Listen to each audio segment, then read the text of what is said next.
Terbaik, saya ambil dua-duanya. Optik Melawai, when you expect the very best. Pertama Pak, yang ingin saya sampaikan di tempat ini Pak, kelangkaan BBM di Balikpapan. Tentu ini sebuah ironi, kota minyak tapi langka minyak. Balikpapan yang selama ini kita tahu bersama salah satu produsen minyak, bahkan kilang terbesar minyak nomor 2 ada di Balikpapan. Tapi jenengan tahu hari ini negara kita disuguhkan bagaimana antri berkilo-kilometer warga Balikpapan mau beli BBM, Pak. Berjam-jam mereka untuk bagaimana bisa beli BBM. Padahal Balikpapan sekali lagi adalah salah satu produsen terbesar minyak. Lalu saya nggak habis pikir bagaimana dengan daerah-daerah lain. Kalau Patraniaga wilayah Balikpapan menyampaikan karena kendala distribusi, ini Balikpapan loh Pak, ini bukan Papua begitu loh. Lalu apa yang terjadi? Tidak cukup menjelaskan dengan kendala distribusi. Maka kalau kita baca di salah satu pengamat di Kompas tadi pagi, bahwa biasanya adalah pola lama yang dilakukan oleh Pertamina, salah satunya adalah mungkin karena mau menaikkan harga BBM, atau mau menarik satu produk, atau mau ganti pemain. Maksud kami, apapun tujuan dari Pertamina, jangan korbankan rakyat, Pak. Apalagi di Balikpapan. Ingat ascacita Pak Presiden Prabowo, bahwa seluruh elemen pemerintah wajib memudahkan segala kebutuhan rakyat. Tapi panjenengan semua sebagai pembantu presiden ya harusnya hadir sekuat tenaga dengan segala daya dan upaya menghadirkan BBM yang terjangkau dan juga mudah didapatkan oleh mereka. Maka pertama yang kami tanyakan, kapan rakyat Balikpapan bisa mengakses BBM dengan mudah, Pak? Ini bukan soal Balikpapan, Pak. Seperti saya sampaikan tadi, Balikpapan pusatnya BBM, tapi langka. Bagaimana daerah lain? Kalau BBM gagal di Balikpapan akan jadi bom waktu, di daerah lain juga akan terjadi hal demikian. Maka kami ingin tanyakan di tempat ini, ada apa dengan sistem distribusi sebenarnya, Pak? Kami minta dijelaskan soal itu. Kemudian, seperti yang kami sampaikan tadi, bahwa harapan kami pola-pola modus-modus tertentu dalam persoalan ini tidak diterapkan agar tidak mencederai rasa keadilan di tengah masyarakat. Termasuk ketika rakyat Balikpapan hari ini kesusahan mengantri BBM, wali kotanya malah pergi ke London liburan begitu. Kadang memang kita ini sensitivitas kita terhadap penderitaan rakyat itu memang kurang kadang begitu. Maka harapan kami bapak-bapak harus punya sensitivitas untuk bagaimana bisa segera merespon hal itu dengan cepat. Kemudian yang kedua, Pak, masih di Kalimantan, panjenengan lihat bahwa banyak masyarakat termasuk di media sosial mengeluhkan soal kualitas BBM. Padahal soal kualitas BBM dari jauh hari, bahkan sebelum skandal Patraniaga yang katanya oplosan itu, saya sudah sampaikan bahwa kualitas BBM dikeluarkan oleh masyarakat. Dan sekarang sampai bulan Maret, April, Mei masih dikeluhkan oleh masyarakat Balikpapan soal kualitas BBM yang ketika motornya mereka diisi BBM berbet, Pak. Bahkan macet di mana-mana motornya. Dan ini bukan 1, 2, ribuan, Pak. Puluhan ribu bahkan. Dan kemudian akhirnya Pertamina, Patraniaga dipanggil oleh DPRD setempat menjanjikan akan mendirikan 10 bengkel di 10 kota. Walaupun sampai hari ini belum terrealisasi secara optimal begitu. Tapi apakah dengan mendirikan bengkel untuk memperbaiki motor-motor yang macet tadi selesai? Tidak menyelesaikan masalah. Maka yang pertama yang harus dilakukan adalah meningkatkan kualitas produk. Ini penting, Pak. Jangan lagi rakyat kita, mohon maaf, seperti mereka merasa ditipu, merasa dibohongin, Pak. Dengan supaya seperti saya sampaikan, mereka punya motor seperti punya istri, Pak, mereka, Pak, dilap, ya kan, dicuci, tiap pagi dipanasin, Pak. Kalau Pak Simon sekali pencet, motor diantar ke rumah mungkin. Tapi rakyat harus berjibaku, berpeluh keringat untuk mereka bisa beli motor. Dengan kemudian mereka beli BBM Pertamina, akhirnya mereka berebut, motornya macet, dan sebagainya, akhirnya mereka tidak bisa kerja, dan sebagainya. Maka kami pengen tanya kepada Pertamina yang belum pernah dijawab selama ini, apa kompensasi yang diberikan kepada rakyat yang merasa dirugikan atas kendaraan mereka yang kemudian jadi tidak lebih optimal ketika mengisi BBM di Pertamina. Dan langkah-langkah apa sih yang sudah disampaikan kepada publik? Kapan Pertamina akan melakukan uji publik secara independen bahwa kualitas Pertamina sebenarnya sangat luar biasa. Walaupun di sisi lain jenengan tahu salah satu peneliti independen dari Clean Air Asia 2024 mereka menyebutkan bahwa kualitas BBM terburuk di Asia adalah di Indonesia begitu. Yang itu tentu berdampak terhadap pencemaran udara, yang kedua kepada kualitas motor. Yang ini harus menjadi PR Pak Simon dan saya yakin di tangan Pak Simon ini bisa diselesaikan, tapi perlu waktu yang cepat juga Pak dalam menuntaskan hal ini begitu. Nah, kemudian yang ketiga adalah rakyat hari ini juga terheran-heran Pak. Jenengan tadi dipaparkan juga di paparan panjenengan bahwa harga minyaknya turun. Tapi kenapa kok BBM naik? Naik turun seperti roller coaster bahkan. Turunnya dikit, naiknya banyak. Nah, ini mohon dijelaskan kepada publik gitu. Kenapa kok bisa kondisi minyak dunia turun tapi justru harga minyak naik begitu. Nah, maka harapan kami perlu ada klarifikasi bahwa sebenarnya struktur Pertamina dalam menentukan harga BBM itu apa saja sih Pak, agar masyarakat juga paham. Juga jangan BIM salah BIM.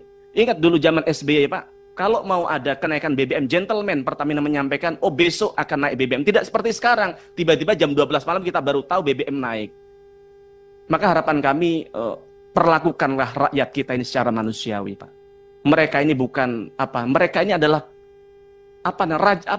mereka ini adalah yang hakikatnya yang memiliki kita semua adalah rakyat, bukan hanya pemerintah. Tanpa adanya rakyat juga tidak mungkin lahir namanya Pertamina begitu. Nah, kemudian saya juga mohon klarifikasi.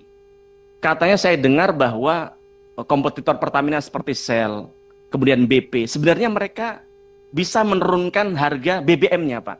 Tapi ternyata oleh oknum Pertamina sengaja dicegah agar bisa tetap lebih tidak boleh lebih bawah, lebih murah daripada harga Pertamina. Itu betul tidak, Pak? Pernyataan itu begitu. Kami mohon diklarifikasi di tempat ini. Maka kalau betul ya kebalik-balik ini. Harusnya Pertamina yang berjibaku bagaimana menghadirkan BBM terjangkau, gimana caranya, kok malah menekan pihak lain agar tidak lebih murah dari Pertamina, kan tidak boleh begitu. Nah, kemudian yang keempat adalah keluhan terkait LPG 3 kg yang tidak sesuai dengan takarannya. Bahkan rakyat kita sempat ngitung tuh Pak, ternyata LPG itu beratnya 5 kilo. Dan kemudian ternyata isinya 3 kilo, harusnya berarti 8 kilo dong. Tapi setelah ditimbang ternyata hanya 6,5 kilo. Jadi 1,5 kilo kemana? Nah, maka saya ingin tanya, sebenarnya sudah dilakukan pengecekan di lapangan belum Pak atas keluhan masyarakat ini? Dan untuk memastikan bahwa yang sampai di agen-agen, di bawah-bawah itu benar, di warung-warung benar sesuai dengan takaran itu seperti apa? Punya tim nggak untuk mengatasin itu Pak?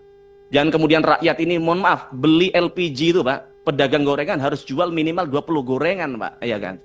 Jangan kemudian yang duit mereka beli untuk ini masih ditilep juga oleh oknum-oknum tadi itu, begitu. Nah, kami perlu ada penjelasan di tempat ini soal itu. Kemudian soal minimnya respon digital. Mohon maaf Pak Simon, kami kemarin waktu Bapak sampaikan nomor telepon di situ, kami merinding Pak. Wah hebat, jagoan Pak Simon ini. Dan kami yakin kalau Pak Simon terbuka atas masukan publik pasti cepat selesai. Tapi mohon maaf Pak, Bapak bisa cek itu di media sosial, banyak masyarakat yang menyampaikan keluhan di media, di chat WA pribadi yang Bapak sampaikan di RDP di tempat ini, direspon oleh balasan secara otomatis. Bahkan tidak ada tindak lanjutnya begitu.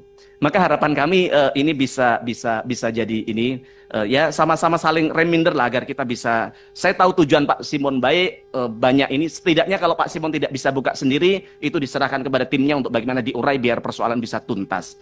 Nah, kemudian soal ketahanan energi dan ketergantungan impor.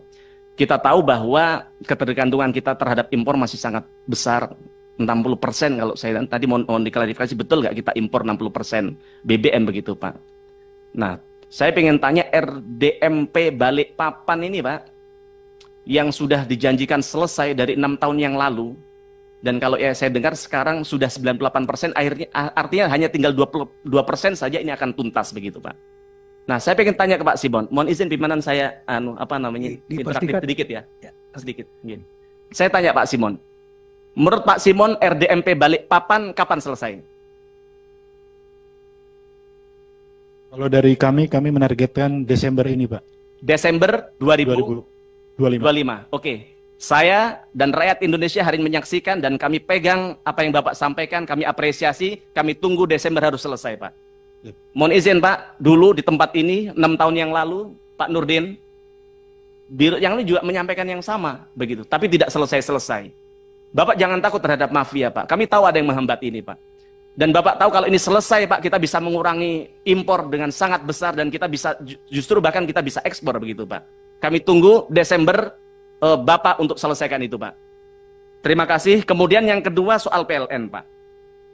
Hari ini Pak Darmawan, rakyat kita ini bingung hari ini, Pak. Setiap hari mereka deg-degan, bahkan jantungan. Mereka merasa listrik tiap hari naik, Pak, begitu. Apalagi setelah program diskon selesai, kemudian rakyat kita merasakan bahwa listrik naik dengan sangat fantastis 30-50%. Tapi kami tanyakan penjelasan dari PLN apa? Tidak pernah naik. Maka kami ingin jelaskan di tempat ini, betul tidak?